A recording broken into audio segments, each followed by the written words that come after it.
Yo, time to wake 'em up! Bonjour et bienvenue sur Discover 360. J'espère que cette chaîne vous plaira. Elle est consacrée à l'intelligence artificielle, au voyage et à la tech. Yo, check the mic, 1, 2. N'oubliez pas de souscrire. Bonne écoute.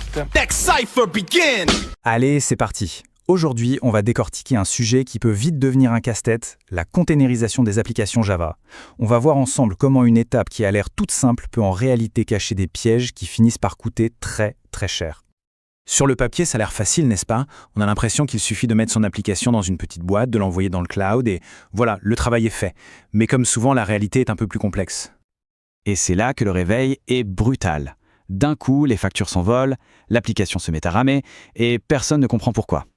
Qu'est-ce qui a bien pu se passer? C'est le mystère qu'on va résoudre. Alors, entrons dans le vif du sujet. Démystifions ce fameux coût caché. Pourquoi est-ce que le simple fait de mettre une application dans un container peut faire exploser le budget? Bon, évidemment, une application peut être lente pour tout un tas de raisons. Mais dans le monde des conteneurs, il y a deux suspects principaux qu'il faut absolument avoir à l'œil. La gestion de la mémoire, la RAM, et l'infrastructure serveur sur laquelle tout ça tourne. C'est vraiment là que la bataille se gagne, ou se perd. On attaque avec l'erreur la plus fréquente, celle qu'on a presque tous faite un jour, faire une confiance aveugle aux outils qui créent les images de containers pour nous, comme par magie. L'image de la boîte noire était parfaite. Des outils comme les Buildpacks Paketo sont géniaux, ils font gagner un temps fou, c'est vrai.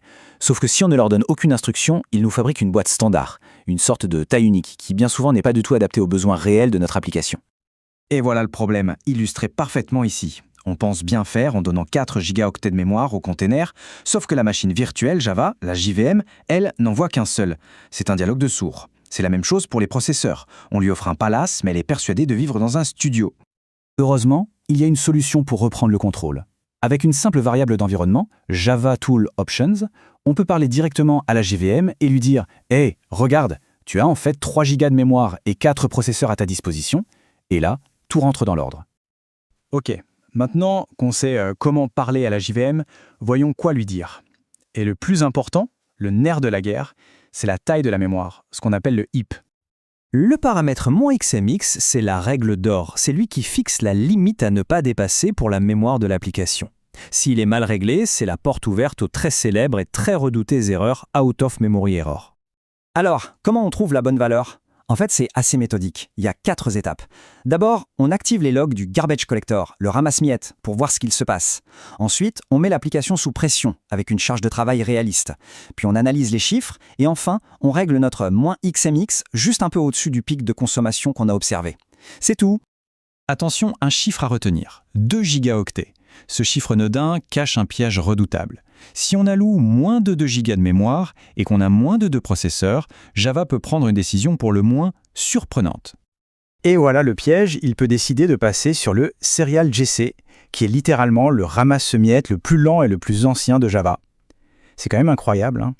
En cherchant à être trop économe, on se tire une balle dans le pied et on dégrade massivement les performances. Mais tous ces beaux réglages ne servent absolument à rien si la JVM elle-même n'est pas au courant qu'elle tourne dans un container. Et c'est là que la version de Java qu'on utilise devient un facteur absolument déterminant. Regardez cette différence, c'est le jour et la nuit. Avec une vieille version de JDK 8, la JVM est complètement aveugle. Elle voit toute la mémoire de la machine qui l'héberge et pas du tout la limite du conteneur. A l'inverse, une version récente comprend les règles du jeu. Elle est devenue consciente du conteneur. Cette petite révolution, on la doit à ce paramètre Use Container Support. La bonne nouvelle, c'est qu'il est activé par défaut depuis OpenJDK 10. La morale de l'histoire, il faut toujours utiliser les versions les plus récentes. Ok, la JVM est maintenant bien configurée. On pourrait s'arrêter là, mais on peut aller encore plus loin dans l'optimisation.